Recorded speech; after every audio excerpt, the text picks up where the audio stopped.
Hey, salut à tous, j'espère que vous allez bien et bienvenue à Question Auto.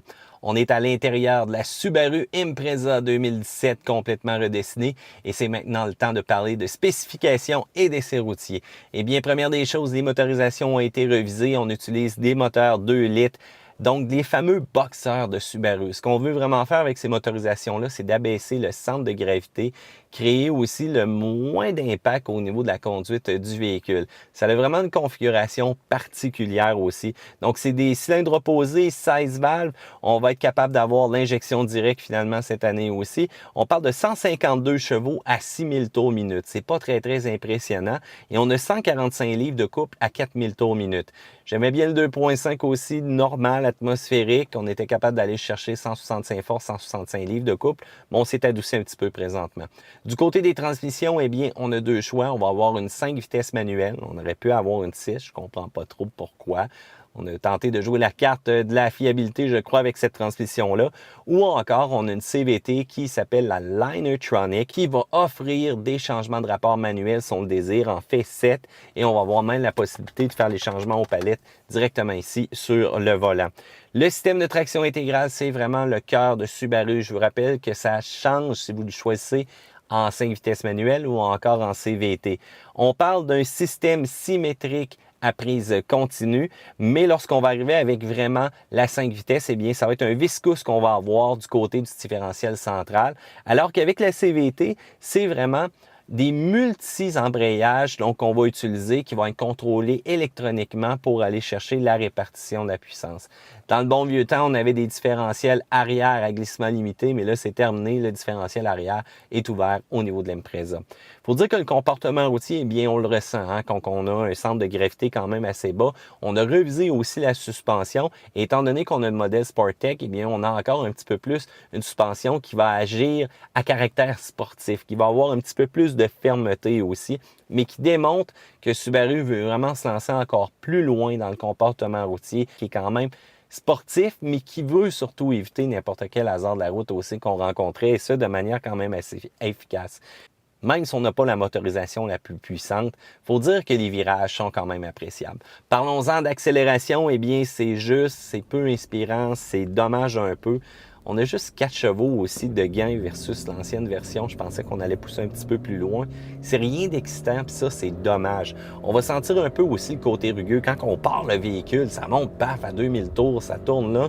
Des fois, ça se promène un petit peu là, dans le RPM, même lorsqu'on va être tout simplement au point neutre ou encore qu'on va être arrêté avec la voiture. C'est une motorisation qui est rugueuse, encore une fois, dans sa composition. Il faut dire que lorsque l'hiver va arriver aussi, attendez-vous à ce que ça soit un petit peu plus bruyant que les motorisations traditionnelles en ligne ou encore en V. Il faut dire aussi en accélération que la CVT va être quand même bruyante. Et même si on choisit le mode manuel, je trouve pas que ça va chercher un challenge de conduite un peu plus intéressant. Ça reste quand même ordinaire côté comportement.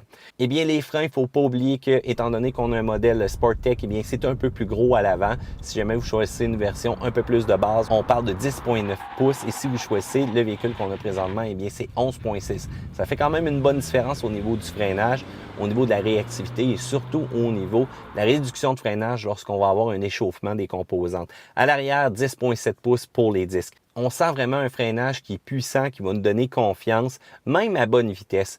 Et dans nos tests qui sont quand même assez difficiles, on n'a pas ressenti qu'on avait une perte de puissance ou encore une perte de pédale là-dessus. La direction, eh bien, enfin, ça file un peu plus précis, c'est rapide, elle demande peu d'efforts. Il faut dire aussi qu'elle va s'adapter selon la vitesse qu'on va aller. Assistance électrique, on va avoir jumelé le tout aussi à un système vectoriel de couple qui va nous promettre encore une fois des virages plus fun, des entrées et surtout des sorties. Donc le véhicule, malgré qu'on n'a pas de puissance, ça va être capable de bien se débrouiller en virage. La nouvelle plateforme, c'est ça aussi qui change le comportement général de la voiture. On sent la rigidité, on sent qu'il y a une amélioration à ce niveau-là et c'est 70% d'amélioration, que ce soit en ligne droite, en agilité ou encore en confort général, voire même aussi pour réduire le son à l'intérieur de la cabine, les vibrations. Il faut dire qu'on s'est beaucoup amélioré de ce côté-là. La suspension, eh bien, faites attention, le modèle de base n'a aucune barre stabilisatrice. Ça va être beaucoup plus mou que le véhicule qu'on a là présentement. Eh bien, suspension à l'avant, bon, c'est le bon vieux classique McPherson, donc les jantes de force. Et à l'arrière, donc, c'est une suspension à double bras. La Sportec aussi, donc on va avoir la stabilisation qui va être un peu plus ressentie. Les barres stabilisatrices aussi qui sont appliquées. Donc, on a un petit tune un peu spécial pour celle-ci. Du côté confort général, eh bien, c'est quand même bien. L'assise est bonne, la stabilité du véhicule est bonne. En virage, c'est le fun.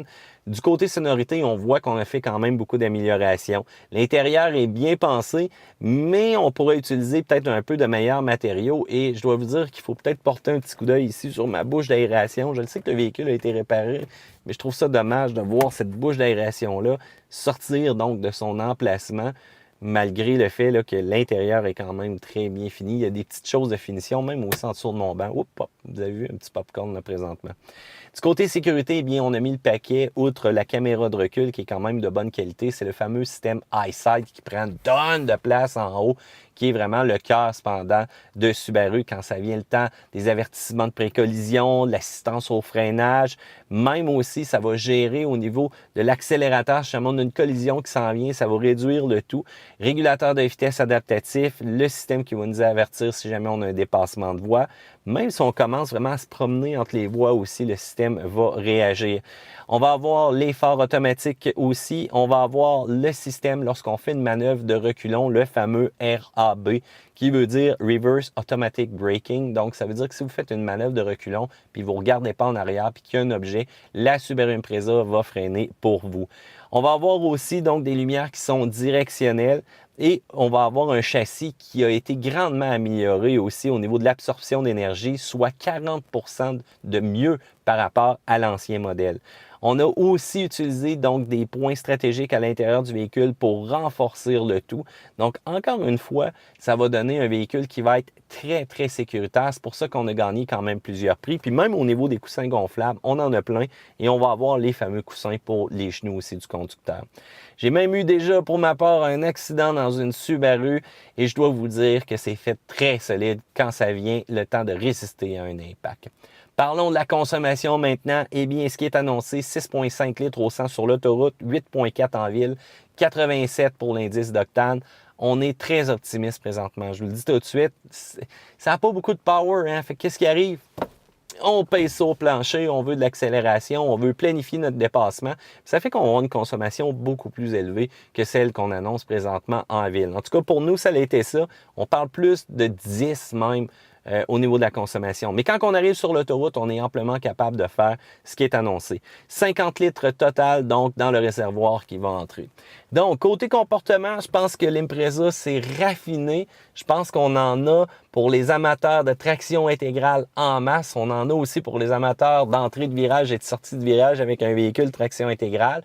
Mais ce qu'on pourrait avoir de plus, c'est un petit peu plus de cœur, un petit peu plus de moteur et ça ferait du bien. Mais bon, qu'est-ce que vous en pensez? Je veux savoir, est-ce que la mécanique de la Subaru, c'est quelque chose qui vous plaît? Est-ce que vous pensez qu'on a fait nos devoirs de ce côté-là?